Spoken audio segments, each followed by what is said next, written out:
I'm here with Gilad from ASOCS. Gilad, welcome. Thank you, Justin. There's been a lot of talk in the industry about virtualization and fully virtualized networks. But where do you think we are in reality with that? How much work do we still need to do? Well, I think that virtual RAN means many things to many people. But when you really look at that, there's two fundamentally different topologies or use cases for virtual RAN. One is the macro networks, and these are, in my opinion, still far and remote in terms of opportunities, but the lion's share of carriers are really not at a position where they're willing to gamble on vRAN for their macro deployments.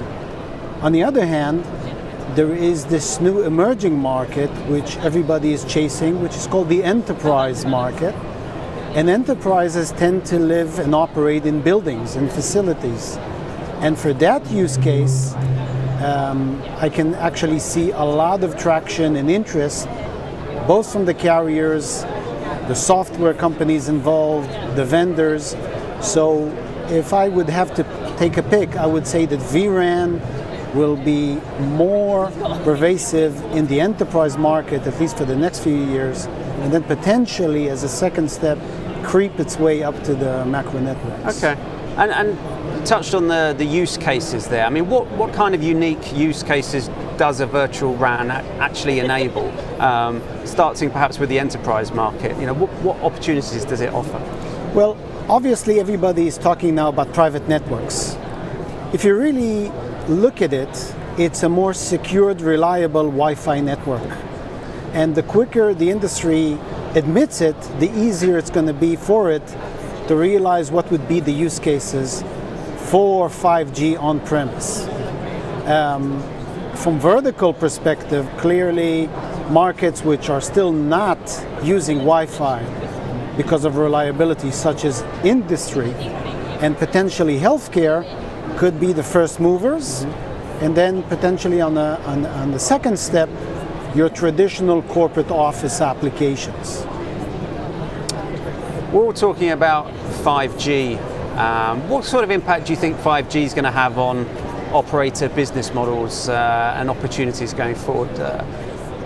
Well, you know, we're about a year into the hype. Yeah. So we're starting to see carriers admitting that consumers are not going to pay even a cent more for faster internet. Autonomous cars has been pushed by 5 to 10 years away. So really, if you really look at the impact of 5G, it's got to happen in the way businesses operate, the way you're going to link data lakes of information through AI or machine learning and maybe even blockchain. So I think that although it has nothing to do with 5G per se, these technologies just happen to have matured roughly in the same time. So their mix could create some interesting use cases for enterprise. Let's talk about the here and now though. We're at LA this week, MWC LA by the GSMA. What is the company announcing this week perhaps? Have you got a new product to show off on the show floor? Yes, we're announcing Cyrus 2.0, which is a 5G, 4G on a single software stack. That software is running on VMware architecture, can be easily deployed on pretty much any CPO server in the market. That is one thing we're announcing. The other thing we're announcing is full compatibility to the O-RAN standard, more specifically the front haul part of it, which means in plain English you can pretty much just connect an Ethernet cable into our radios and they would operate immediately with the software. Well, best of luck with that new launch and have a great show. Thank you very much for joining us. Thank you very much, Justin.